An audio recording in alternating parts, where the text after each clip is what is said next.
Right, మంచిది. ఈరోజు ఈ యొక్క మఠ ఆదివారం రోజున మరి ఈ యొక్క సందర్భాన్ని పురస్కరించుకుని మీ అందరికీ ప్రభువును రక్షకుడైన యేసుక్రీస్తు నామములో వందనాలు, శుభాలు తెలియజేస్తున్నాను.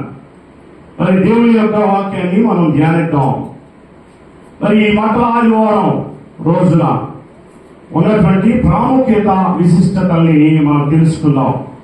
ఏంటి ప్రాముఖ్యత, ఏంటి దీనిలో ఉన్నటువంటి విశిష్టత, మఠ ఆదివారం ఏంటి, దాని యొక్క ప్రాముఖ్యత అనేటువంటి విషయాన్ని మనం ధ్యానిద్దాం.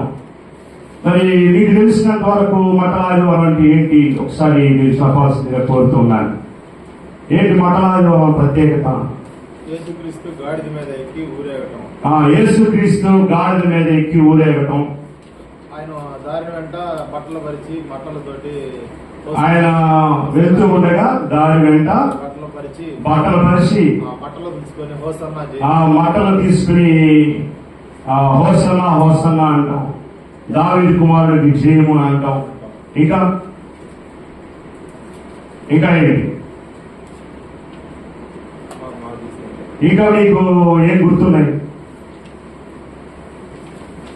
మఠ ఆదివారం రోజున? ఇంకా ఏం గుర్తున్నాయి?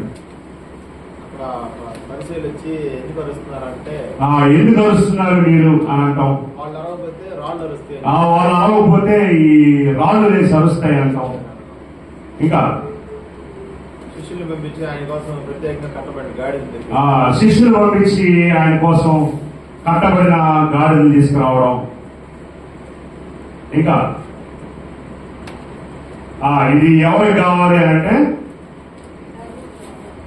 వాళ్ళు ఎవరన్నా ఆ గాడిదలు ఇప్పుతా ఉంటే ఎందుకు ఇప్పుతున్నారు అని అడిగితే ఏం చెప్పమన్నాడు దేవుడు? ఇవి ప్రభువుకు కావలసి ఉన్నది అని చెప్పన్నాడు.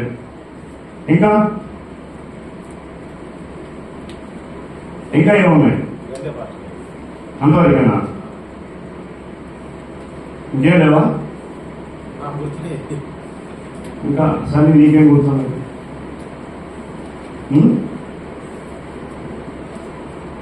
ఇంకా ఏం గుర్తుంది? మఠ ఆదివారం యొక్క విశిష్టత ఏంటి చెప్పాలా? మీరు విని వెళ్ళిపోతా ఉన్నారు, ఏం గ్రహిస్తున్నారో తెలియదు, ఏం నేర్చుకుంటున్నారో తెలియట్లేదు.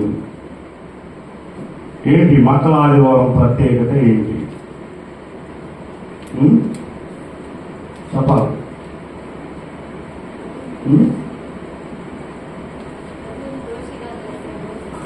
ప్రభువుని దోషిగా నిలబెట్టి ప్రభువు దోషిగా నిలబెట్టే రోజు అంటే ఈ రోజు అంటే దానికి ఇంకా 6 రోజులు టైం ఉంది.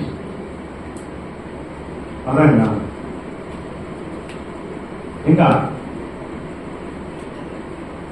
ఇంకా ఏం తెలుసు మీకు అట్లా గురించి?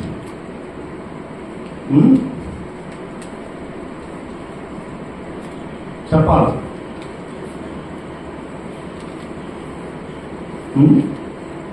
ఇది గాడిదల పండగ, మనుషుల పండగ. మరి గాడిదలు తీసుకుని వచ్చారు కదా, తీసుకొని వచ్చారంటే అంటే మటన్ తెచ్చారు మీరు, గాడిదలు దారేదే చెప్పండి. ఆ గాడిదలు మనమే. ఇంకా ఏమేమి తేలేదు? బట్టలు ఏంటి? ఏంటి ఆ బట్టలు అంటే రక్షణ వస్త్రాలు ఉన్నాయి. రక్షణ వస్త్రాలు. ఇంకా ఏమేమి కావాలి?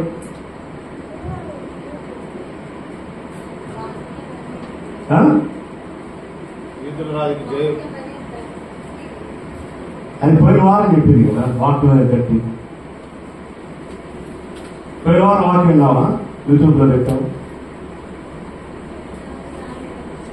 రాదది, మనం దాని దగ్గరికి వెళ్ళాలి, ఎతకాలి.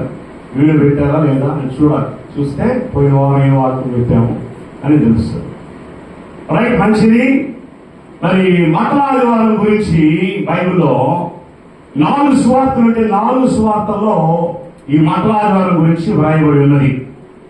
మరి మత్తయి సువార్తలో 21వ అధ్యాయము 1వ వచనం నుండి 17వ వచనం వరకు వ్రాయబడి ఉంది. అలాగే మార్క్స్ సువార్త 11వ అధ్యాయము 1వ వచనం నుండి 11వ వచనం వరకు వ్రాయబడి ఉన్నది.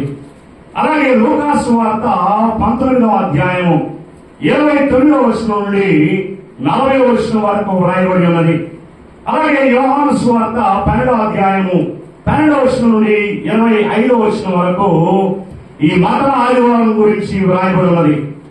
ఈ వాక్యాన్ని మనం గమనించినట్లయితే మత్తయి సువార్త 21వ అధ్యాయం 1వ వచనం నుండి 17వ వచనం వరకు, మార్కు సువార్త 11వ అధ్యాయం 1వ వచనం నుండి 11వ వచనం వరకు, అలాగే లూకా సువార్త 19వ అధ్యాయము 29వ వచనం నుండి 40వ వచనం వరకు, యోహాను సువార్త 12వ అధ్యాయం 12వ వచనం నుండి 25వ వచనం వరకు ఉన్నటువంటి మాటలు మనం ధ్యానిస్తే ఈ మంగళ ఆదివారం యొక్క ప్రత్యేకత మనకు తెలుస్తుంది. మరి ఈ మంగళ ఆదివారం ఏంటి అంటే యేసుక్రీస్తు ఈ భూమి మీద మహిమపరచబడిన రోజు. ఏ రోజంట? యేసుక్రీస్తు ఈ భూమి మీద మహిమపరచబడిన రోజు. అంటే అందరూ ఆయన్ని విమర్శించి రకరకాలుగా మాట్లాడినటువంటి ఆ దినాల్లో అక్కడ ఉన్నటువంటి వారంతా ఆయన్ని మహిమపరిచారు. ఆ రోజు ఎలా మహిమపరిచారంటే మరి మీరు గమనించాల్సినటువంటి విషయం ఏంటంటే ఆయన్ని ఒక రాజుగా మహిమపరిచారు. ఆయన రాజుల రాజు, ప్రభువుల ప్రభు. మన రాజు ఎవరంటే మనము ఈ లోక సంబంధమైనటువంటి రాజుని చెప్తాం.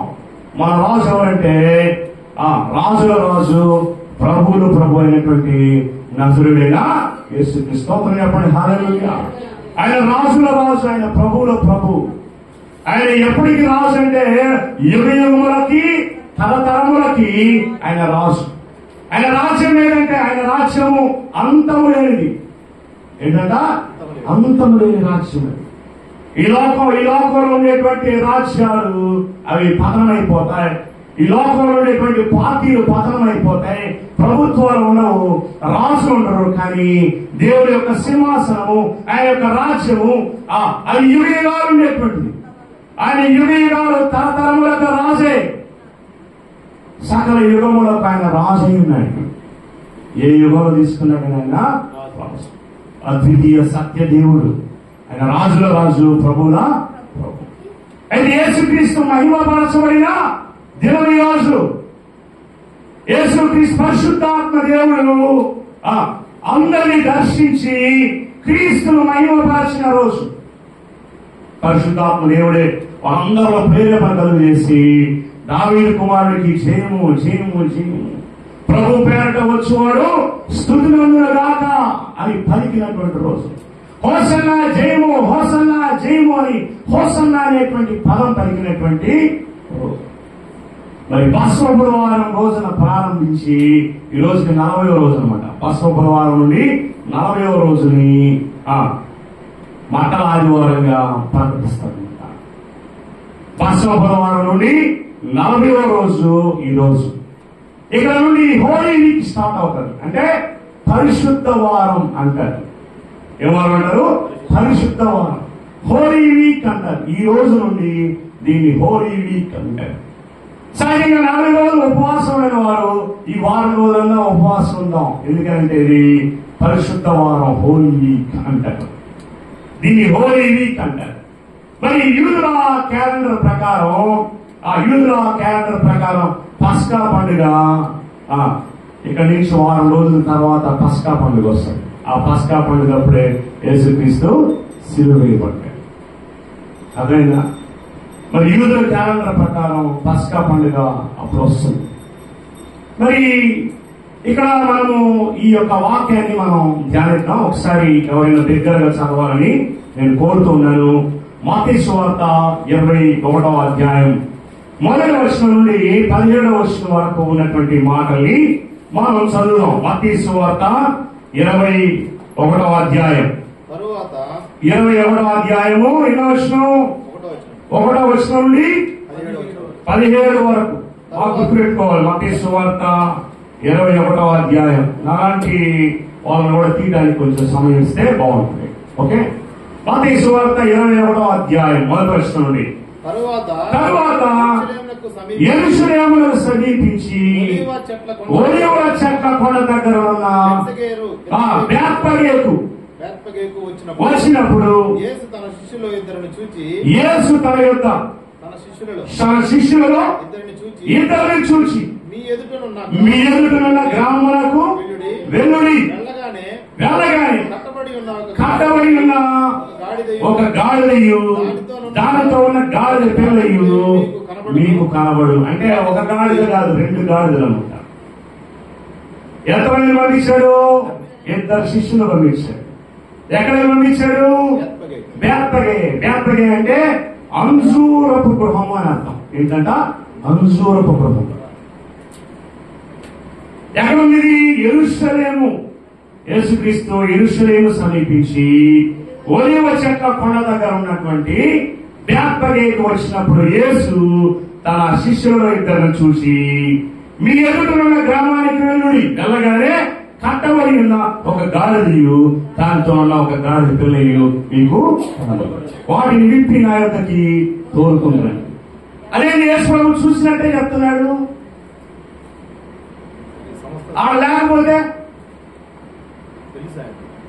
ఆయన చెప్పాడు కాబట్టి అప్పటిదాకా కట్టేవాడు కూడా ఆయన తీసుకెళ్లి కట్టేసి రెడీగా ఉంటాడు. అంతే. స్తోత్రం చెప్పండి. హల్లెలూయా. యేసుక్రీస్తు పస్కా పండుగ ఆచరించేటప్పుడు కూడా ఎలా చెప్పాడు? మీ ఎదుటనున్న గ్రామానికి వెళ్ళండి, అక్కడ ఒక నీళ్ళ కొండ మోసుకుంటా మీకు కనబడుతుంది, మోసుకుంటే వెళ్తా ఉంటారు. ఆ దగ్గరికి వెళ్ళేసి ప్రభు కొరకు బస చేయాల్సినటువంటి ఆ మేనగది ఎక్కడుంది అని అడగండి, ఆమె మీకోసం సిద్ధపరుస్తుందని చెప్పాడు. అనగా మీ శిష్యుడు వెళ్తారు, అలాగనే కనబడుతున్న ఒక ఆమె వెళ్తా కనబడుతుంది. స్తోత్రం చెప్పండి. హల్లెలూయా. అంటే వీళ్ళన్నారు ప్రభుకి బస చేయడానికి ఒక మేనగది సిద్ధం చేయమన్నాడు. అనగానే ఇదిగో రండి, సిద్ధం చేసి ఉంచానని ఇచ్చిన తర్వాత ఏమంటే యేసుక్రీస్తు భూమి మీదకు మానవుడిగా వచ్చాడు, దేవుడిగా కాదు. గుర్తుపెట్టుకోండి. మానవుడిగా వచ్చి పాపాన్ని, లోకాన్ని, శాపాన్ని జయించి ముందుగానే మన కొరకు పరలోక రాజ్యాన్ని సిద్ధపరిచాడు. ఎంత గొప్ప ధన్యత. ఆయన మానవుడిగా సశరీరుడిగా ఈ భూమి మీదకి వచ్చాడు. అయితే ఆయన జరిగే వాటిని చెప్పేవాడు. మనం కూడా అలా జరిగే వాటిని చెప్తారు. ముందుగానే చూడాలి, ముందుగానే మనం విశ్వసించాలి. ఆయన చెప్పాడు, మీరు వెళ్ళగానే కట్టబడినటువంటి గాడిద పిల్ల మీకు కనపడదు. చెప్పినట్టే జరుగుతున్నాం. తర్వాత ఏం జరిగింది? తర్వాత ఏంటంట? అప్పుడు ఏమంటున్నాడు? ఎవరైనా మీతో ఏమైనా అని ఎలా అవి ప్రభువుకు కావలసి ఉన్నవని చెప్పవాలి. వెంటనే అతడు వాటిని తోలు పెట్టునని చెప్పి వారిని పంపాడు. ప్రవక్త వలన చెప్పబడిన మాటలు నెరవేరినట్లు ఇది జరిగింది. అదేదనగా ఇదిగో ఈ రాజు సాత్వికుడై గాడిదను పాలవాత పశువు పిల్లైన చిన్న గాడిదను ఎక్కి నీ వద్దకు వచ్చుచున్నాడని సీయోను కుమారుతో చెప్పుడి అన్నది. అర్థమైందా? ఈ మాటలు మనం జకర్యా 9:9 చూస్తాం. చూడండి, జకర్యా 9వ అధ్యాయము. జకర్యా దీనికి ముందే ఉంటుంది, మత్తయి సువార్తకి ముందు ఉంటుంది. చూడండి, మలాకీకి ముందు. జకర్యా 9:9. సీయోను నివాసులారా ఏంటంట? బహుగా సంతోషించండి. ఈ రోజు అక్కడికి కూడా సంతోషం లేదు మొక్కలో. ఏంటి సంతోషం ఉందా? ఒక మొక్కలో కూడా జనాలందరికీ టెన్షన్స్. పరీక్షలు అదొక టెన్షన్, భవిష్యత్తు అదొక టెన్షన్, డబ్బులు లేవు అదొక టెన్షన్, అప్పులు ఇదొక టెన్షన్, రోగాలు పాలైపోతున్నాం అదొక టెన్షన్, పిల్లకాయల పరిస్థితి ఏంటి అదొక టెన్షన్. ఎవరు మనకి భూమి మీద వస్తా ఏమి రాలేదు, వెళ్తా కూడా ఏమి. ఈ భవబంధాలు ఏమి మావులే. మా పిల్లలు ఆలోచించకండి, దేవుడి మీద పెట్టండి మీ భారాలని. ఆయన చూసుకుంటే ఆయన ఉన్నాడు, ప్రయాసపడి భారం మోసుకుని వస్తున్నా సమస్త జనులారా ఆయనతో రండి, నేను నీకు విశ్రాంతిని ఇస్తానంటున్నాడు ఆయన. కానీ మనం ఇంకా విశ్రాంతి లేకుండా బ్రతుకుతున్నాం. కానీ ఇక్కడ అంటున్నాడు, ఏమంటాడు ఆ మాట మరలా చదువు. సీయోను నివాసులారా అంటే దేవుని యొక్క బిడ్డలారా బహుగా సంతోషించండి. యెరూషలేము నివాసులారా ఉల్లాసముగా ఉండుడి. మీ రాజు నీతిపరుడును ఏదన్నా రక్షణ గలవాడును దీనుడై గాడిద పిల్లలు ఎక్కి మీ అంతకు వచ్చుచున్నాడు. మీ దగ్గరకు వస్తున్నాయి. ఎవరండి ఆయన? నా రాజు. చెప్పగలరు రోజు నా రాజు అండి దేవుడు. యేసు ప్రభు నా రాజు. ఈ లోకంలో ఎవరు నాకు రాజులుగా లేరు. ఈ లోకంలో ఉన్నటువంటి ప్రభుత్వాలైనా రాజులైనా చక్రవర్తులైనా అధికారులైనా వారు నాకు అధికారులు రాజులు కాదు. నా రాజు యేసుక్రీస్తు. చెప్పగలరు. ఇక్కడ నేను బహుగా సంతోషించుడి, ఎందుకంటే నీ రాజు నీ వద్దకి వస్తున్నాడు. యేసు ప్రభు నీ దగ్గరికి వస్తున్నాడు, నీ జీవితంలోకి వస్తున్నాడు. అక్కడ కట్టబడిన గాడిదలు ఉన్నాయి. ఆ గాడిదల జీవితంలోకి ప్రభు వస్తా ఉన్నాడు. ఆ గాడిదలు కట్టబడి ఉన్నాయి. వాటిని చెప్తుంది, వాటి మీద ఇంతవరకు ఏ మనుషుడు కూర్చోరా. వాటికి అధిపతిగా ఎవరు లేరు, వాటికి నాయకుడిగా ఎవరు లేరు. అవి కట్టబడి ఉన్నాయి, పాతకాల చేత బంధింపబడి ఉన్నాయి. అయితే శిష్యులు వెళ్ళారు. ఎందుకోసం వెళ్ళారు శిష్యులు? ఎవరు ఎందుకోసం వెళ్ళారు? వాటిని విప్పడానికి లేదు. ఈ రోజు నీవు నేను మనందరి శిష్యుల్ని నీ యొక్క పని నా యొక్క పని తెలుసా? ఆ కట్టబడిన గాడిదల్ని విప్పటం. ఆ గాడిదలు ఎవరో తెలుసా? అవి లోకంలో ఉన్నటువంటి ప్రతి మనుషులకి సాదృశ్యం. పాపం అనే బంధకాలు బంధింపబడి ఉన్నారు. వ్యభిచారం అనే బంధకాలు బంధింపబడి ఉన్నారు. తాగుడు అనే బంధకాలు బంధింపబడి ఉన్నారు.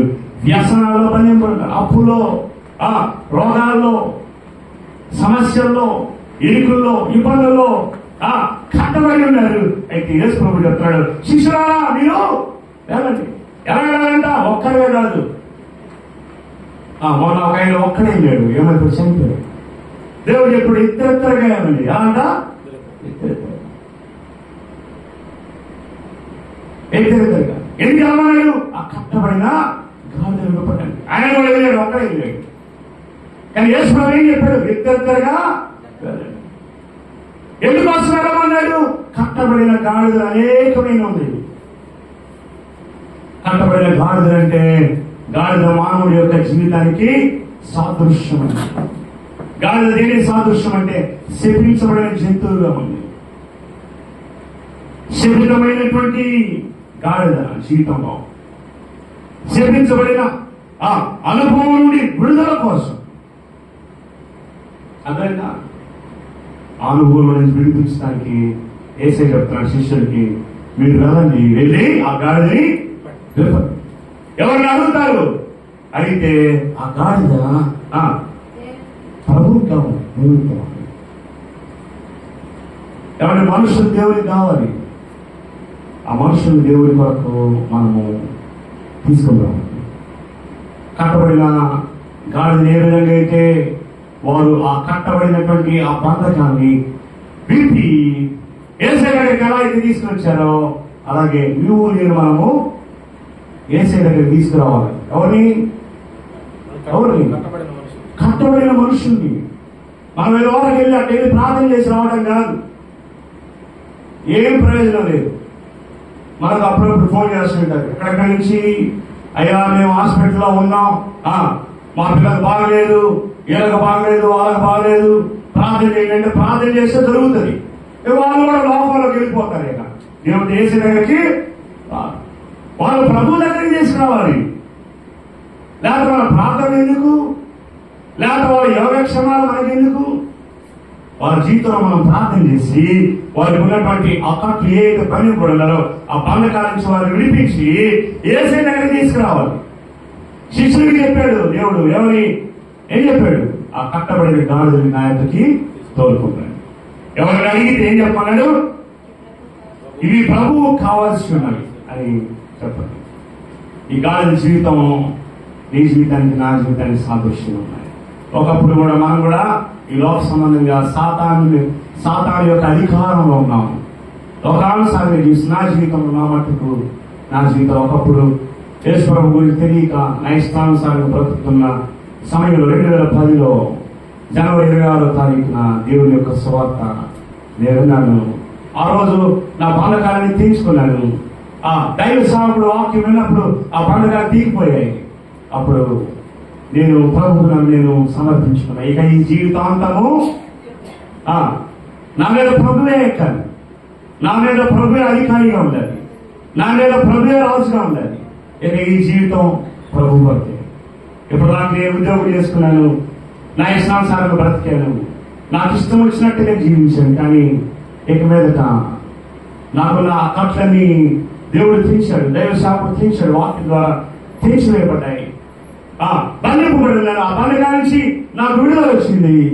ఇప్పుడు నేను యేసయ్య దగ్గరికి వస్తున్నా. 2010లో జనవరి 26వ తారీఖు భారతదేశానికి స్వాతంత్రం వచ్చిన రోజు నా జీవితాన్ని ప్రభుత్వం ఇచ్చాను. తర్వాత ఆగస్టు 15వ తారీఖు బాప్తిసం తీసుకున్నా. 2 భారతదేశానికి స్వాతంత్రం వచ్చిన రోజే. రాజ్యాంగ పరంగా భారతదేశానికి స్వాతంత్రం వచ్చిన రోజు అర్ధరాత్రి పూట భారతదేశానికి స్వాతంత్రం వచ్చిందని ప్రకటించిన రోజు, ఆ రోజు నేను రక్షణ పడ్డా. ఆ 2 రోజులు మారువంశ పొందిన రోజు, బాప్తిసం పొందిన రోజు. భారతదేశానికి ఇండియా ఐఎమ్ ఇజ్రాయెల్, అది నేను ఆయనకి, but I have crucified, but Jesus is manipulated in my life. Jesus is glorified through me. ఆయన నా ద్వారా మహిమ పొందుతూ ఉన్నాడు. ఆయన అప్పుడు దాకా గాయన అక్కడే తేడ వేసి అక్కడే ఉండలు పోసి భయంకరమైన దుర్వాసన ఉంది. బంధకంలో బంధింపడే పాపమనే దుర్వాసన, పాపమనే ఆ వాసన, పాపమనే ఆ దుర్వాసనలో ఆ గాడిద బతుకుతూ అక్కడే జీవిస్తా ఉంది. కానీ ఎప్పుడైతే దేవుడు ఆ బంధకాన్ని తీర్చేసాడు, పాపంలో నుంచి విడుదల వచ్చేసాడు. అంతా విడుదల ప్రభు వచ్చాడండి తన జీవితంలోకి. ఆ గాడిని ఎవరు పట్టించుకోవాలి అంతవరకు. ఎప్పుడైతే ఆ గాడికి విలువ లేదు, కానీ ఎప్పుడు విలువ వచ్చింది తెలుసా? ఆ గాడి మీదకి ప్రభు కూర్చున్నాడు. కూర్చోగానే గాడి మీద ప్రభు అలా వస్తా ఉన్నాడు. ఏమండి, ఎక్కడ లేని ఘనత ఆ గాడికి వచ్చేసింది. ఆ గాడి వస్తూ ఉన్నప్పుడు అనేక మంది కొమ్మలు నరికి ఆ కొమ్మల్ని అక్కడ ముందుకు వేశారు. గుడ్డలు పరిచారండి. అక్కడ ఏంటి గుడ్డలు పరిచారు. ఆ గాడిద మామూలుగా అప్పటిదాకైతే పేడలోకి పాస్లోకి వెళ్తున్నటువంటి ఆ గాడి జీవితంలో ఒక్కసారిగా ప్రభుకి ఎంత మహిమ వచ్చింది. ఏమంటే ఈరోజు ప్రభుని నీ రక్షకునిగా, నీ ప్రభువుగా అంగీకరించి ఆయన నీ హృదయంలో తీసుకుని వెళ్తే నువ్వెక్కడికి వెళ్ళినా మహిమ, నువ్వెక్కడికి వెళ్ళినా తేజస్సు నీ జీవితంలో. సృష్టికర్తైన దేవుడు నీలో ప్రవేశించి నీ మీద ఆయన ఉంటే, మహిమ కలిగిన ఆయన ఆత్మ నీలో ఉంటే నువ్వెక్కడికి వెళ్ళినా విషయమే, నువ్వెక్కడికి వెళ్ళినా మహింపరచబడతావు.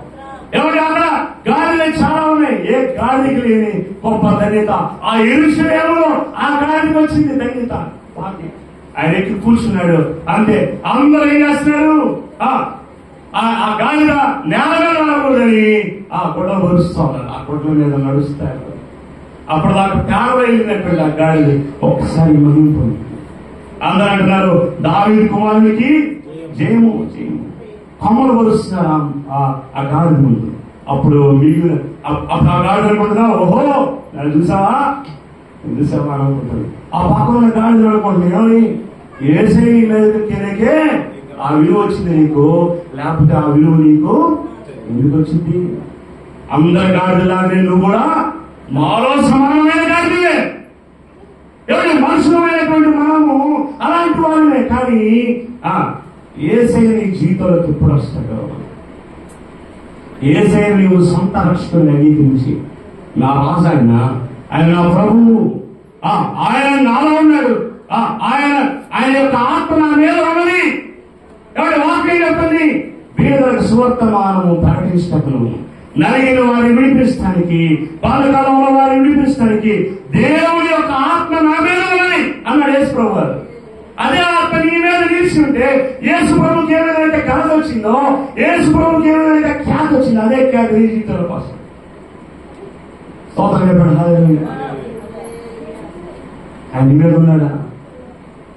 మహిమ కలిగిన ఆత్మ నీ మీద నిలిచింది.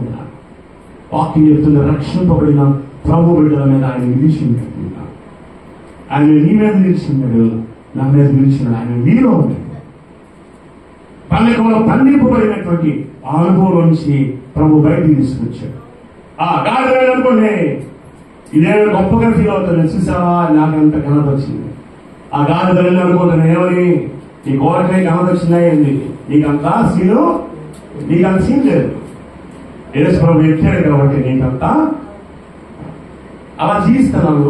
లేదంటే యేసు ప్రభు లేకుండా ఈ లోకంలో ఉండే వాళ్ళు అలా జీవిస్తున్నారు, అలాగే జీవిస్తున్నారు. నీకు వాళ్ళకి తేడా ఏమైనా కనపడుతుందా?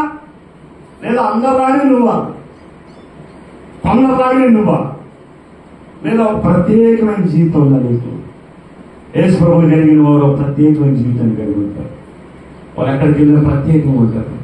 వాళ్ళ ఒక స్పెషాలిటీ ఉంటుంది. ఎందుకంటే వాళ్ళ రాజు వాళ్ళ మీద ఉన్నాయి. ఆ రాజు ప్రభువైన యేసుక్రీస్తు నీ మీద, నా మీద ఉన్నాయి.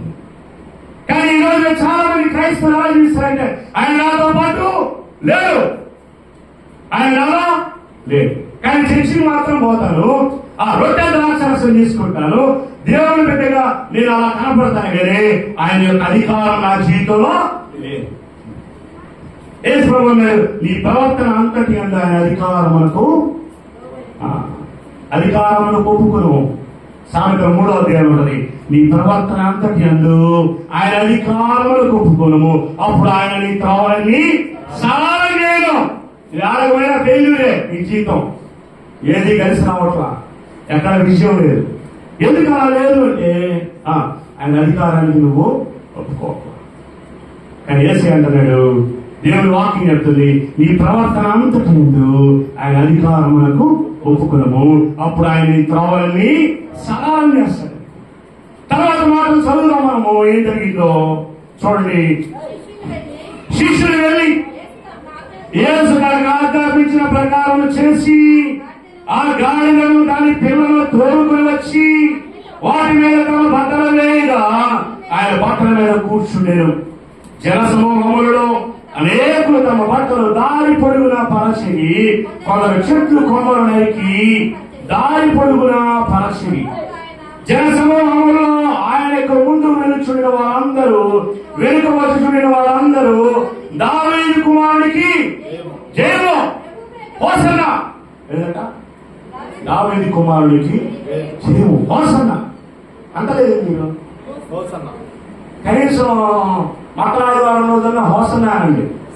ఏదో హోసన్నా అంటే హోసన్నా చర్చికి ఏదో వాళ్ళకి కాదు, వాళ్ళకే రాసేవాళ్ళు. ఆయన హోసన్నా మీకేసం ఆయనయ్యా, మీకే ఇది హోసన్నా అనేది అని రాసేవాళ్ళ. ఆయన స్తుతించే వాళ్ళందరికీ హోసన్నా వర్తిస్తారు.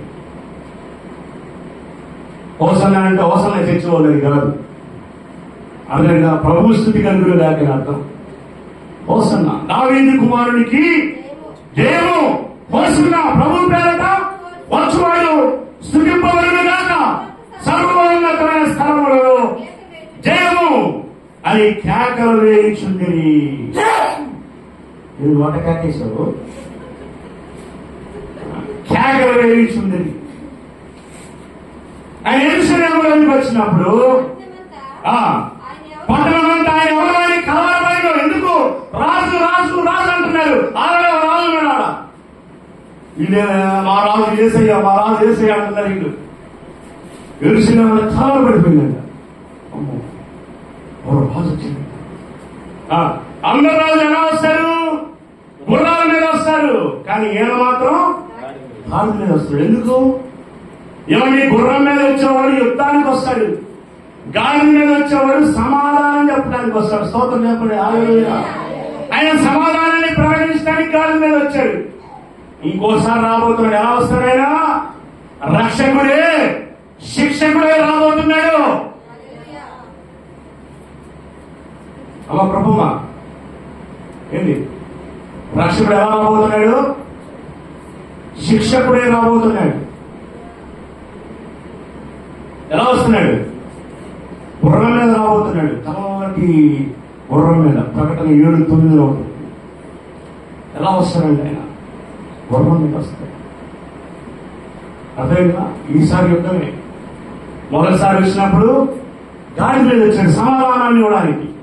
సమాధాన పడండి, దేవునితో సమాధాన పడండి, మీ పాపాలు ఒప్పుకోండి, ఆయన దగ్గరికి రండి, ఆయన నామంలో మారు మనసు పొందండి అని సమాధానం చెప్పడానికి వచ్చాడు. ఆయన అధికారానికి ఒప్పుకోకపోతే, ఆయన రాజ్యానికి ఒప్పుకోకపోతే రేపు రాబోయే శిక్షణ నుండి నువ్వు తప్పించుకోలేవు. ఆయన ఇప్పుడు వచ్చాడు, రాజుగా వచ్చాడు. ఆ రాజు అంగీకరించి ఆయన అధికారాన్ని ఒప్పుకుంటే నువ్వు బాగుపడతావు, లేదంటే ఆయన వద్ద శిక్ష వచ్చింది. సమాధానంతో వచ్చాడు. గాడి మీద వచ్చేవాడు సమాధానంతో వస్తాడు. అందుకని వాక్యం చెప్తుంది అక్కడేంటంట, కలవరపడ్డాడంట. ఏం చేశారు? కలవరపడాను. 11వ వచనం, జన సమూహము ఈయన గలిలయలోని నజరేతు వాడకు ప్రవక్త అయిన యేసు అని చెప్పి యేసు దేవాలయంలో ప్రవేశించి ఇక్కడ మనం గమనించాల్సింది ఏంటంటే దేవాలయ శుద్ధీకరణ జరిగింది. ఇక్కడ ఏంటి? దేవాలయ శుద్ధీకరణ. అందుకని దిస్ ఈజ్ హోలీ వీక్. ఏంటిది? పరిశుద్ధ వారం అని కూడా అంటారు. Sanctification of church. దేవుడు సంఘాన్ని శుద్ధి చేసిన రోజు. ఏం జరిగింది? యేసు దేవాలయంలో ప్రవేశించి క్రయక్రమలు చేయవారిని అందరూ వెళ్ళగొట్టి రోగులు మార్చువారిని, బలను గువ్వలను వారిని పీఠములను పడద్రోసి నా మందిరము ప్రార్థనా మందిరం అనబడును అని వ్రాయబడి ఉన్నది. అయితే మీరు దానిని ఏం చేశారంట? దొంగలుగా చేశారంట. మందిరాన్ని మందిరంలా ఉంచలేదంట. వాళ్ళు దొంగలుగా చేశారంట. ఏం జరుగుతున్నారంటే వ్యాపారాలు చేస్తున్నారు. ఆ మందిరానికి వచ్చేవాళ్ళు దహనబలి అర్పించాలి, అందుకోసం వ్యాపారం జరుగుతుంది. అంటే గొప్పలు అమ్మేవాళ్ళు, కోడలు అమ్మేవాళ్ళు, ఆ తర్వాత రకరకాల దేశాల నుంచి వస్తుంటారు. అందుకని ఆ దేశాల యొక్క కరెన్సీ చేంజ్ అవ్వాలి, రూపాయలు మార్చాలి. ఆ వ్యాపారం కూడా జరుగుతుందంట. గోడెలు అమ్మేవాళ్ళు ఒకళ్ళు, కోడలు అమ్మేవాళ్ళు ఒకళ్ళు, పావులాలు అమ్మేవాళ్ళు ఒకళ్ళు. ఈ కరెన్సీ చేంజ్ అంటే రూపాయలు మార్చేవాళ్ళు కొందరు బాగా పెట్టి వ్యాపారం చేసుకున్నారంట. ఎక్కడ? మందిరంలో. ఏసయ్య ఏం చేశాడు? కోపడ్డాడు. అర్థమైందా? ఏం చేశాడు చూడండి. అయితే మీరు దాన్ని దొంగలుగా చేసిన వారిని, గుడ్డివారులు, పుట్టివారులు అనేకులు ఆయన యొద్దకు రాగా ఆయన వారిని స్వస్థపరిచాడు. కానీ ఆ ప్రధాన యాజకులు, శాస్త్రులు ఆయన చేసిన వింతలను దావీదు కుమారుడికి జయము అని దేవాలయంలో కేకలు వినిచున్న చిన్నపిల్లలను చూసి కోపంతో మండిపడి మీరు చెప్పుచున్నది వినిచున్నావా అని ఆయనకి అందరూ యేసు వినిచున్నారు. బాలుల యొక్క చండి పిల్లల యొక్క నోట స్తోత్రం సిద్ధింపజేసి తినారు మాట వీరెన్నడూ చదవలేదని వారితో చెప్పి వారిని విడిచిపెట్టి పట్టణం నుండి బయలుదేరి బేతనీకి వెళ్ళి అక్కడ బస చేశాడు. ఏమండి? వెంటనే ఎక్కడికి వెళ్ళాడు? బేతనీ అంటే పేదల ఇంటికి వెళ్ళాడు. రాజు ఎక్కడికి వెళ్ళాడు? ఎంత తగ్గించుకున్నాడు దేవుడు. దేవాది దేవుడు, సృష్టికి కర్త అయినటువంటి దేవుడు, రాజుల రాజు, ప్రభువుల ప్రభువు. ఇక సమీపింపరాని తేజస్సునందు ఉండి ఆయన మాత్రమే నిత్యము స్తోత్రాలు కూడా ఉన్నవాడు. మహిమ ఎదిగిన దేవుడు నీకోసం భూమి మీదకి తనను తాను తగ్గించుకుని కాళ్ళు దగ్గరికి నీకోసం వచ్చాడు. రాజు ఎక్కడికి వెళ్ళాడంట? మరలా పేదల ఇంటికి వెళ్ళాడండి. ఎంత తగ్గించుకున్నాడు దేవుడు. అందుకని ఆయన నామము అన్ని నామాల కంటే ఇచ్చిన నామము. భూమి మీద ఎక్కడైనా సరే అన్ని నామాల్లో ఆయన నామము హెచ్చింపబడిన నామం, ఉన్నతమైన నామం. ఆయన నామము నందు ప్రతి మోకాలు ఒంగునంటే, ప్రతి నాలుక ఆయన ప్రభువుని ఒప్పుకోవాలంటే. ఈ రోజు ఒప్పుకున్నాడు కూడా రేపటి రోజు ఒప్పుకుంటాడంతే. కానీ ఆ రోజు ఒప్పుకుంటే ప్రయోజనము ముందుగానే ఒప్పుకొని మారు మనసుపతి రక్షింపడాలి. అయితే అందుకనే మనం చూసినట్లయితే ఒక చిన్న విశిష్టత చెప్పి నేను త్వరగా చెప్తాను. ఓకే, ఇప్పుడు ఒక అద్భుతమైన 7 పాయింట్లు చెప్తాను, నోట్ చేసుకోండి. 7 పాయింట్స్, 7 పాయింట్స్ చెప్తాను, అద్భుతమైన పాయింట్స్. ఓకే, ఇది చిన్న పిల్లల పండుగ. ఏంటిది? చిన్న పిల్లల పండుగ. అదేనా? చిన్నపిల్లలు ఈ మాటలు తీసుకుని తిరుగుతా ఉండి దావీదు కుమారునికి చేయము, హోసన్నా హోసన్నా అని అనుకుంటా తిరుగుతూ ఉంటారు. ఎవరి పండుగ ఇది? చిన్నపిల్లల పండుగ.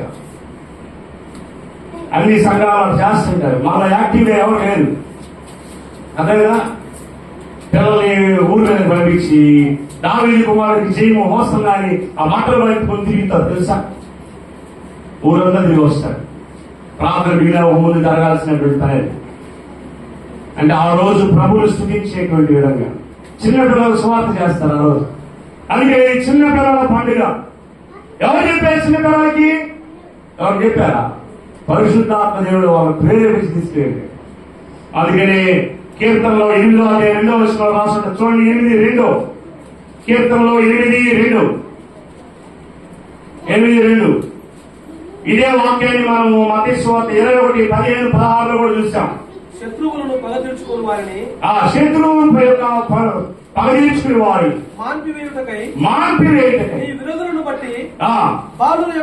నీ విరోధులను బట్టి బాలుల యొక్కయు చంటి పిల్లల యొక్కయు స్తుతుల మూలమున నీవు ఒక దుర్గమును స్థాపించి ఆయన ఒక దుర్గాన్ని స్థాపించాడంట. స్తోత్రం చెప్పండి. హల్లెలూయా. ఏదో ఒక కోటను స్థాపించాడంట. ఎవరి మూలన? చిన్న పిల్లలు చేసే ఆ స్థుతిలోనే ఆయన పెద్ద కోట కట్టాడు. ఎంత అద్భుతం అండి. మనం అనుకుంటాం అర్థం తీసుకుని వాళ్ళు పోయి దావీదు కుమారుడికి జయము జయము అంటున్నారని. కానీ ఆయన పెద్ద కోట కట్టేశాడు కదా. స్థుతుల మూలమున దుర్గాన్ని కట్టాడు. ఎందుకంటే ఆ శత్రువు యొక్క పగని మాన్పివేయడానికి.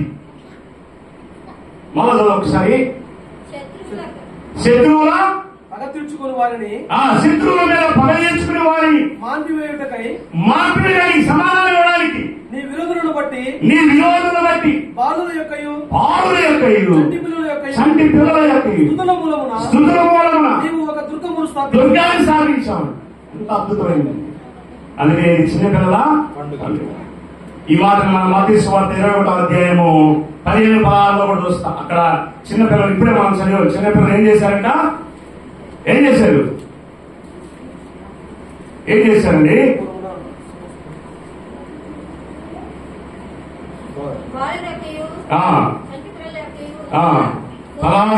రాస్తుంది కదా. చిన్నపిల్లలు కేకలు వేశారా? బాలుడు యొక్క చంటి పిల్లలు దావీదు కుమారుడికి జీవని.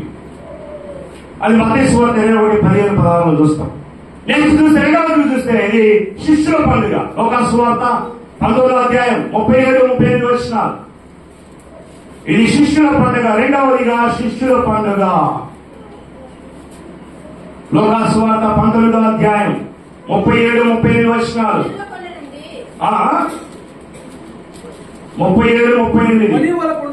లోకాసు సువార్త 19:37-38 ఒలీవల కొండ నుండి దిగుచోటికి ఆయన సమీపించుచున్నప్పుడు శిష్యుల సమూహం సంతోషించుచు సంతోషించిందాక. ఈ రోజున ఒక్కరు కూడా సంతోషం లేదు. పిల్లకాయల్లో సంతోషం కనపడలేదు, శిష్యుల్లో కూడా సంతోషం కనపడలేదు. శిష్యులు సంతోషించి ప్రభు పేరిట వచ్చు రాజు స్తుతింపబడును గాక పరలోకమందు సమాధానమును సర్వోన్నతమైన స్థలములలో మహిమయు ఉండును గాక. శిష్యులు పలుకుతున్నారు ఆ మాటలు. అంటే ఇది శిష్యులు సంతోషంతో ఉన్నారు. ఇది శిష్యుల యొక్క పండుగ. ఆనందంతో ఉన్నారు, గంతులు వేస్తున్నారు, కేకలు వేస్తున్నారు. సర్వోన్నతమైన స్థలంలో ఆయనకి ఇష్టమైన మనుషులకి సమాధానం కలుగును కాక. ఈ మాటను మనం అక్కడ కూడా వస్తాయి. అక్కడ యేసు ప్రభు పుట్టగానే దేవదూతలు పాడతారు. పాడి ఆయనకి ఇష్టమైన మనుషులకు భూమి మీద సమాధానం అంటారు. యేసుక్రీస్తు భూమి మీద సమాధానం ఇవ్వడానికి వచ్చాడు. మూడవదిగా చూస్తే మట్టల ఆదివారం పండుగ. మట్టల పండుగ ఏంటి? మట్టల పండుగ. చూడండి, యోహాను సువార్త 12:12 నుండి 14 వరకు మట్టల పండుగ. యోహాను 12:12 యోహాను సువార్త 12:12 నుండి మరునాడు ఆ పండుగకు వచ్చిన బహుజన సమూహము యేసు యెరూషలేమునకు వచ్చుచున్నాడని విని ఖర్జూరపు మట్టలు పట్టుకుని ఆయనను ఎదుర్కొనబోయి జయము ప్రభు పేరిట వచ్చుచున్న ఇశ్రాయేలు ఇశ్రాయేలు స్తుతింపబడునుగాక. స్తుతింపబడునుగాక. అంటే ఇక్కడ ఇశ్రాయేలు అంటే యేసు ప్రభు అని. ప్రభు పేరున వచ్చి ఇశ్రాయేలు స్తుతింపబడునుగాక. ఆ మాటలు పట్టుకుని వాళ్ళు ఆయన ఎదుర్కొని పోయి కేకలు వేశారు. కేకలు వేసి చెప్తా ఉన్నారు. ఏం పండుగ ఇది? మట్టల పండుగ. మట్టల పండుగ. అందుకనే ఆ మట్టలు ఎత్తుకొని వచ్చి వీటిని తీసుకొని వచ్చారు. కట్టారు. చూసారా? ఎందుకంటే మట్టల పండుగ ఇది. ఏంటి? మట్టల పండుగ. శిష్యులు సంతోషంతో ఉన్నటువంటి పండుగ శిష్యుల పండుగ, చిన్నపిల్లల పండుగ, మట్టల పండుగ. మట్టలు తీసుకొని వచ్చి ఆయన ఎదుర్కొన్నారంట. ఎందుకని? ప్రకటన గ్రంథము 7వ అధ్యాయం 9వ వచనం ఇంకా చూడండి. 7:9 ప్రకటన గ్రంథం 7వ అధ్యాయం 9వ వచనం. అటు తరువాత నేను చూడగా ఇదిగో ప్రతి జన సమూహముల నుండి, ప్రతి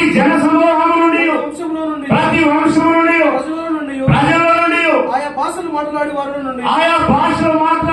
నుండి, ఎవడును లెక్కింపచాలని ఒక గొప్ప సమూహము ఒక గొప్ప సమూహం అంట. స్తోత్రం చెప్పండి. హల్లెలూయా.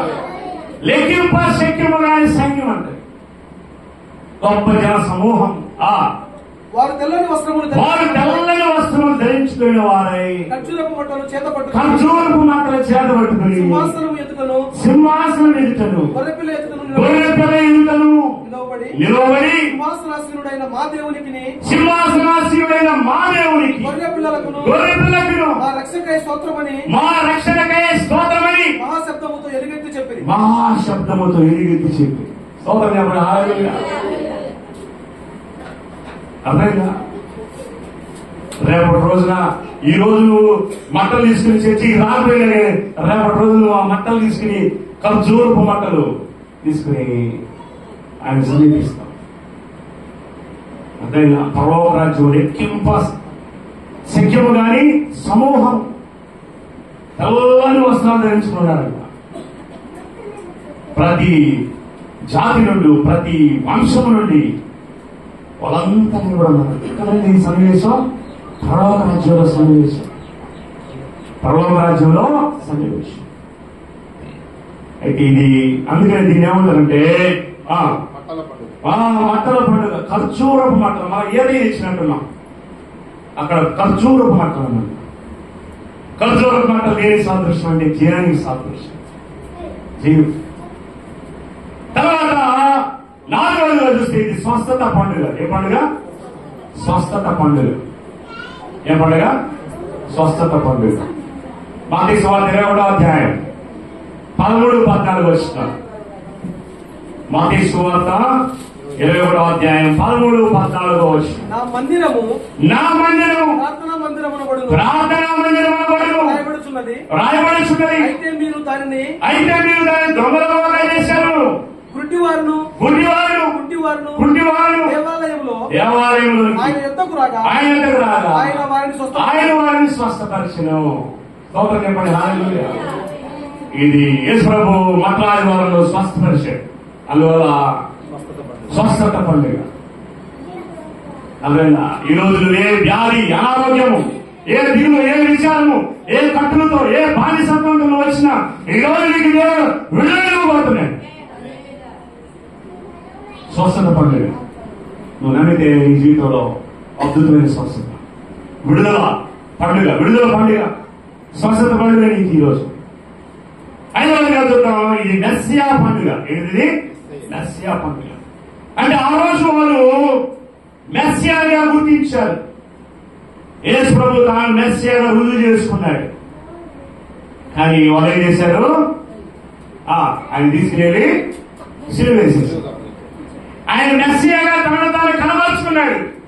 వాళ్ళేంటి? ఆల్రెడీ మెస్సియా వస్తాడు మా రాజు వస్తాడు, మమ్మల్ని పరిపాలిస్తున్నాడు. ఏం చూస్తుంటే ఆయన వచ్చేసి సైలెంట్ గా వెళ్ళిపోయాడు. ఆయన వాళ్ళు గుర్తించలేకపోయాడు. అర్థమైందా? ఆయన మెస్సియాగా వచ్చిన రోజు అది.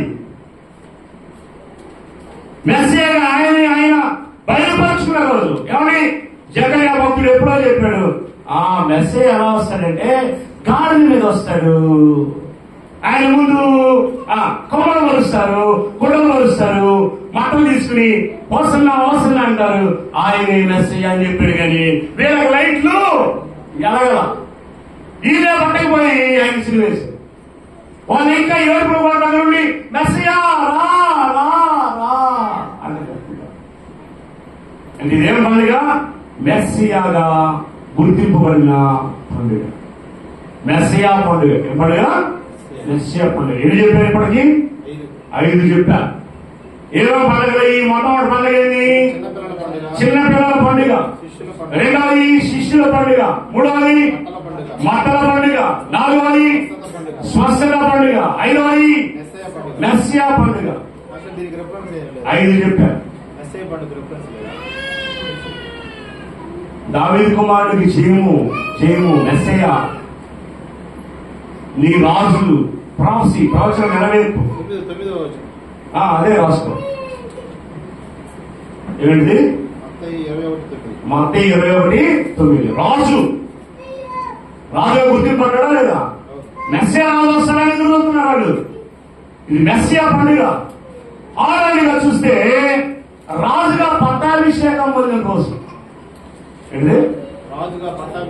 పట్టాభిషేకం పొందిన రోజు. రాజుగా పట్టాభిషేకం పొందిన రోజు. మరలా యేసుక్రీస్తు భూమి మీదకి వస్తాడు. వచ్చి అప్పుడు ఎన్ని సంవత్సరాలు వెళ్తాడు?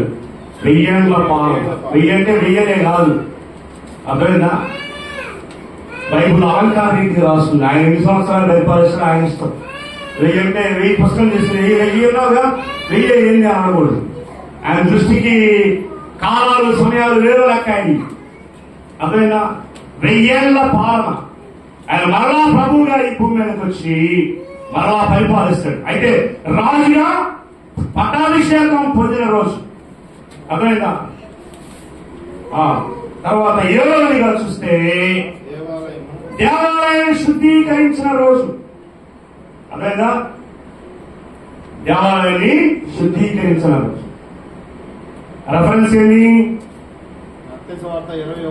మత్తయి సువార్త 21:12-13. ఇప్పుడు చెప్పిన రెఫరెన్స్ అన్ని వాటిలోనే ఉన్నాయి. మీకు 4 సువార్తలో ఉన్నటువంటి వాక్యాలు చెప్పారు, రెఫరెన్సెస్ వాటిలోనే ఉన్నాయి. ఆయన రాజుగా పట్టాభిషేకం పొందిన రోజు, దేవాలయం శుద్ధీకరించిన రోజు. అయితే ఆయన అన్నాడు, నా మందిరం ప్రార్థనా మందిరం అనబడును అన్నాడు. అర్థమైందా? ఆయన చివరిగా ప్రసంగం చేసిన రోజు. అదేనా? చివరిగా ప్రసంగం చేసిన రోజు. యోహాను సువార్త 12వ అధ్యాయం 20వ వచనం. అక్కడి నుంచి చూస్తాం మనం. ఆయన చివరి ప్రసంగం చూస్తాం. చివరి ప్రసంగం ప్రీచింగ్ అంటే మళ్ళీ 7 మాటలు కాదు, అవి రోడ్డు మీద దొరికిన మాటలు. ఇది ప్రసంగం అన్నమాట. ఏం పలికాడు ఆ రోజు చూడండి. మత్తయి సువార్త యోహాను సువార్త 12వ అధ్యాయం 20వ వచనం. 20వ వచనం చదువుదాం. ఆ పండుగలో ఆరాధింపవచ్చిన వారిలో కొందరు ఎవరున్నారంట? గ్రీసు దేశస్తులున్నారంట. వారు గలిలయలోని బేతైదా వాడైన ఫిలిప్పు వద్దకు వచ్చి, అయ్యా మేము యేసును చూడగలుగుతున్నామని అతనితో చెప్పగా ఫిలిప్పు వచ్చి అందరితో చెప్పారు. అందరూ వచ్చి యేసు కనను. అందుకు యేసు వారికి కనను, మనిషి కుమారుడు మహిమ పొందవలసిన గడియ వచ్చి మరి గోధుమ గింజ భూమిలో పడి చావపోయినదా అది ఒంటరిగానే ఉండు, అది చచ్చినదా విస్తారముగా తరించి. ఈ వాక్యం చెప్తాను తెలుసా? ఒక మనిషి చనిపోయినప్పుడు అరే గోధుమ గింజ ఎలా అయితే భూమిలో పడి చనిపోయి ఎలా ములుస్తుందో అలా ఈ చచ్చిన దేహము మరలా తిరిగి బ్రతికిద్దని చెప్తాం అన్నమాట వాక్యం. అలా యేసు ప్రభువు చెప్తున్నాడు ఏమని? అది చచ్చిన విస్తారముగా ఫలించు. తన ప్రాణమును ప్రేమించువాడు దాన్ని పోగొట్టుకోడు. ఆ ప్రాణం నమ్మకాలు ఉండకూడదు. ప్రాణమును ఇలాగా ప్రేమించువాడు దాన్ని పోగొట్టుకును. ఈ లోకంలో తన ప్రాణమును ద్వేషించువాడు నిత్య జీవము కొరకు దానిని కాపాడుకొనునని మీతో నిశ్చయముగా చెప్పుచున్నాను. నీ ప్రాణాన్ని కాపాడుకుంటున్నావా? నీ ప్రాణాన్ని ప్రేమిస్తున్నావా? ఒకవేళ ప్రేమించాలి ప్రాణాన్ని, ఎవరైనా ప్రాణాన్ని ప్రేమించి ఆయన ప్రాణముతో ప్రాణమా తినుము త్రాగుము సుఖించుము అనేక సంవత్సరాలకు కావాల్సిన పంట సమకూర్చాను, ఆస్తి సమకూర్చాను, ధనవంతుడు. అప్పుడు అన్నాడు ప్రభు, వెదరుడా ఈ రాత్రి నీ ప్రాణం అయితే నీ ప్రాణాలు ఎవడే అవుతాయి అన్నాడు. అంటే నీ ప్రాణాలు దేవుడు వశం చేసి అప్పుడు సంతోషించు, ప్రాణాన్ని చెప్ప దేవుడు కాదు సుఖించని. నీ ప్రాణాన్ని దేవుడికి తీయకుండా నీ ఇష్టానుసారంగా బ్రతుకుతూ నీ ఇష్టానుసారంగా జీవిస్తూ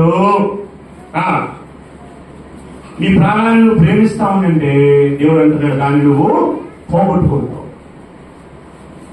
ఎవడైతే తన ప్రాణాన్ని ద్వేషిస్తాడో అటు వాడు తన ప్రాణాన్ని తగ్గించుకుంటాడంట. అందుకని అంటాడు తన ప్రాణమును ప్రేమించేవాడు దాన్ని పోగొట్టుకున్నాడు, ఈ లోకంలో తన ప్రాణము ద్వేషించేవాడు నిత్య జీవం. అందుకని చచ్చేవాడు కూడా ఏమంటాడు, పోతున్నాడు, అరే నేను పోతున్నా ఆయన బాధపడుతుంటాడు, నువ్వు ద్వేషించాలా, పోతున్నా హ్యాపీగా, వెరీ గుడ్, ఓకే బాయ్ అని. ఒకసారి మా అమ్మ అడిగింది, మా నాయనమ్మ అడిగింది, మీ చివరి కోరికలు ఏంటని అడిగింది. అందరూ నేనే చెప్పాను తెలుసు, అందరూ నాకు అవి కావాలి ఈ కావాలని అడిగారు. నేను అన్నాను, నేను చనిపోయేటప్పుడు ఒక మంచి పాట వింటా, రిలాక్స్ గా హ్యాపీగా ఎంజాయ్ చేస్తా చనిపోవాలని చెప్పారు. మంచి మ్యూజిక్ ఆర్కెస్ట్రా, మంచి పాట, ఆహ్లాదకరంగా అవసరం అంటే సంతోషంగా చనిపోవాలి, ఆ పాట వింటా ఆ సంతోషంతో చనిపోవాలని చెప్పి నిద్రపోయి ఇదే అడిగింది. సంతోషం తెచ్చుకోవాలి, ఆనందంతో. ఎందుకని నా ప్రభువు నేను చూడబోతు, నా రాజు నేను కలుసుకోబోతు. నేను నా ఇంటికి ఒక ఆయన చేసుకోలేదంట. ఏంటి వెళ్ళారంటే వెళ్తే, అయ్యా ఇప్పుడు ఆయన తన అడ్రస్ చేంజ్ చేసుకున్నాడు. నేను ఇప్పుడు ఆ ఇంట్లో ఉండలేదు, అడ్రస్ చేంజ్ అయిపోయింది. ఎక్కడికి వెళ్ళారంటే ఆయన పరలోక రాజ్యం, పరలోకమైన రాజ్యం నా పట్టణం. ఎప్పుడు వెళ్తాను ఆయన దగ్గరికి, ఎప్పుడు చేరుకుంటున్నాం ఆయన దగ్గరికి సంతోషంతో. అందుకని ఆయన యేసు ప్రభు చివరిసారి చేసిన ప్రసంగం ఏంది, ఓదు గింజ భూమిలో పడి సాగుతుంది కదా, దానికి ప్రయోజనం ఏమి ఉండదు. అది భూమిలో పడి చచ్చిన కదా బహుగా ఫలించును. ఆ తర్వాత 26వ వచనంలో అద్భుతమైన మాట, నన్ను సేవించిన కదా నన్ను వెంబడించాలి అని. అప్పుడు నేను ఎక్కడ ఉంటాను, అక్కడ నా సేవకుడు. ఒకడు నన్ను ప్రేమించిన కదా నా తండ్రి అతన్ని కనపరుస్తుంది. అది యేసు ప్రభు తండ్రిని కనపరిచాడు కాబట్టి తండ్రి దేవుడు యేసు ప్రభుని కనపరిచాడు ఈ లోకంలో. యేసు ప్రభు అంటున్నాడు ఏమని, ఒకడు నన్ను సేవించిన కదా నన్ను వెంబడించాలి. వెంబడిస్తున్నాను ఏసైని. అయ్యా నేను ఆదివారం ఒక్కరోజు నేను ఆదివారం ఒక్కరోజు వెంబడిస్తానైనా, మిగతా రోజులంతా నేను నా ఇష్టానుసారం తిరుగుతానైనా. అందులో ఒకసారి అల్లు చెప్పండి, అల్లు చెప్పండి. ఒకడు నన్ను సేవించినడనా వాడు నన్ను వెంబడించాడు. ఎప్పుడు వెంబడించాడు? ఆదివారం, సోమవారం. ఏమన్నాడు ప్రభు, ఒకడు నన్ను సేవించినట్లా వాడు ప్రతి దినము తన శిలువను ఎత్తుకుని నన్ను వెంబడిస్తాడు. ఏసై చెప్పాడు, నాయన కాదండి నీకు భయం ఉన్నది, భూములు వస్తాయి, ఆరోగ్యం వస్తాయి, డబ్బులు వస్తాయి అని చెప్పాడు ప్రభు. ఏమన్నాడు, ఒకడు నన్ను వెంబడింపబోయినాడు వాడు తన శిలువను ఎత్తుకుని. శిలువ అంటే శ్రమలండి తెలుసా? నువ్వు ఈ భూమి మీద ఎన్ని శ్రమలు అనుభవిస్తావో అంతగా దేవుడిని నాకు ఇచ్చిస్తాడు తెలుసా? ఒకడు నన్ను వెంబడింపబోయినాడలా వాడు తన శిలువను ఎత్తుకుని నన్ను వెంబడించాలి. చాలా మందికి తెలియక, శిలువని తెలియక, నా చచ్చి మాకు దాని మంచిగా లేదు, అందుకని నేను వేరే గుడికి వెళ్తాను, ఆడికి వెళ్తే బాగుంటుంది. ఇక్కడ శిలువ. అప్పుడు మీరు పాడబడాలి ఏమని, శిలువే నా శరమా శరణం, శిలువ శరణం. ఆయన శరణంతో ఒకసారి శిలువలన్నీ భక్తి భక్తి అన్నీ ఉన్నాయి, ఆయనలోనే గుర్తుంది. ఆయన అంటున్నాడు ఏమని, నన్ను అప్పుడు నేను ఎక్కడ ఉండునో అక్కడ నా సేవకుడును ఉండును. ఒకడు నన్ను సేవించినట్లా నన్ను సేవించినట్లా నా తండ్రి అతన్ని ఘనపరచును. అర్థమైందా? ఆ తర్వాత ఏమన్నాడు? ఎందుకంటే యేసుప్రభువు అన్నాడు, నా ప్రాణం బహుగా కలవరపడిపోతుంది. ఏంటంటే ఎందుకు కలవరపడిపోతుంది? నేను మరణానికి కలవబోతున్నాను, కలవరపడిపోతున్నది. అయితే తండ్రి నీ నామము మహిమపరచుతుందని చెప్పాడు. అంతటా నేను దాన్ని మహిమపరచుంది, నీ మరలా మహిమపడుతుందని ఒక శబ్దము ఆకాశం నుండి వచ్చింది. ఆయన వాక్యం చెప్పగానే ఆకాశం నుండి ఒక శబ్దం వచ్చింది, నేను మహిమపరుస్తున్నాను. అప్పుడేమంది? ఏం జరిగింది? కాబట్టి అక్కడ నిలుచున్న వారందరూ ఏంటంటే ఊరిపోయిందంటే ఏంటి? అనేది మరికొందరు దేవదూత మాట్లాడింది అన్నారంట. దేవదూత మాట్లాడింది అన్నారంట. వాళ్ళు యేసు ఈ శబ్దము నా కొరకు కాదు, మీ కొరకే వచ్చాను. తర్వాత 32 నేను భూమి మీద నుండి పైకి ఎత్తబడిన అందరినీ నా ఎదురుకు ఆకర్షించుకుందని చెప్పి తాను ఏ విధంగా మహిమపరచబడబోను ఆ మాట చెప్తున్నాడు. సూపర్ చెప్పండి. హల్లెలూయా. యేసు ప్రభువు ప్రసంగం ఎంత అద్భుతమైన మాట. ఏ పండుగ అని 7 పండుగలు చెప్పండి. ఏమిటి? చిన్నపిల్లల పండుగ, శిష్యుల పండుగ, తమల పండుగ. ఏం చెప్పారు చెప్పండి. చిన్నపిల్లల పండుగ, శిష్యుల పండుగ, మాటల పండుగ, స్వస్థత పండుగ, మెస్సియా పండుగ, రాజుగా పట్టాభిషేకం పొందిన పండుగ, దేవాలయం శుద్ధీకరింపబడిన పండుగ. మొత్తం 7. చివరి ప్రసంగం ఎలా ఉంది? దేవుడిది యేసు ప్రభువు అద్భుతం చేశాడు. ప్రసంగం పరలోకము నుండి ఒక శబ్దం వచ్చిందంట. యావదూత ఎంత అద్భుతం. కనుక ఈ జీవితంలో తల ఉంచుతాం, ప్రార్థన చేద్దాం. కట్టబడిన గాడిద ఏ విధంగా అయితే శిష్యులు విప్పారో కట్టబడిన గాడిద అనుభవం. సహోదరుడు ఒకప్పుడు లోకములో, పాపములో, శాపములో కట్టబడ్డావు. అయితే యేసుక్రీస్తు నిన్ను విడిపించాడు. ఆయన శిష్యులు, ఆయన సేవకులు ఆ గాడిదను విడిపిస్తానికి వచ్చారు. ఇద్దరుగా వచ్చారు. యేసు ప్రభువు చెప్పాడు, మీరు ఎక్కడికి వెళ్ళేటప్పుడు ఇద్దరికి వెళ్ళాలని అన్నాడు. ఒక్కరికి వెళ్ళకూడదు, ఇద్దరికి వెళ్ళాలి. దేవుని స్వార్థ చేయడానికి ఇద్దరికి వెళ్ళాలి. కట్టబడిన బంధకాలలో వారిని విడిపించాలి. మనం వెళ్ళి యేసుక్రీస్తు ఈరోజు ఈ మట్లాది వారిలో చెప్తున్నటువంటి సంగతి ఏంటంటే, నువ్వు వెళ్ళి విడిపించాలి కట్టబడిన గాడులు, కట్టబడిన జీవితాల సాదృశ్యం. ఆ విధంగా ఎవరైతే పాపంలో కట్టబడినారో, బంధకాల్లో, శాపంలో, త్రావుడులో, వ్యభిచారంలో, వ్యసనాల్లో, రోగాలతో ఎవరైతే బంధింపబడి ఉన్నారో, ఎవరైతే కట్టబడినారో వారిని నేను మనం వెళ్ళి విడిపించాలి. వారికి ప్రభువును జ్ఞాపకం చేయాలి, ప్రభువును గుర్తు చేయాలి. వారి జీవితానికి ప్రభువుని రాజుగా పరిచయం చేయాలి. పరిచయం చేసినప్పుడు వారు ఆ బంధకాల నుంచి విడిపించబడతారు. ఆ గాలికి ఏ విధంగా అయితే మహిమ వచ్చిందో, ఘనత వచ్చిందో, ఆ గాలికి ఏ విధంగా అయితే తేజస్సు వచ్చిందో, అలాగే యేసుక్రీస్తుని ప్రభువుగా రక్షకుడిగా నువ్వు అంగీకరించి ఆయన నీ జీవితంలో తీసుకుంటే నీవు కూడా మహిమపరచబడతావు, నువ్వు దీవించబడతావు, ఆశీర్వదించబడతావు.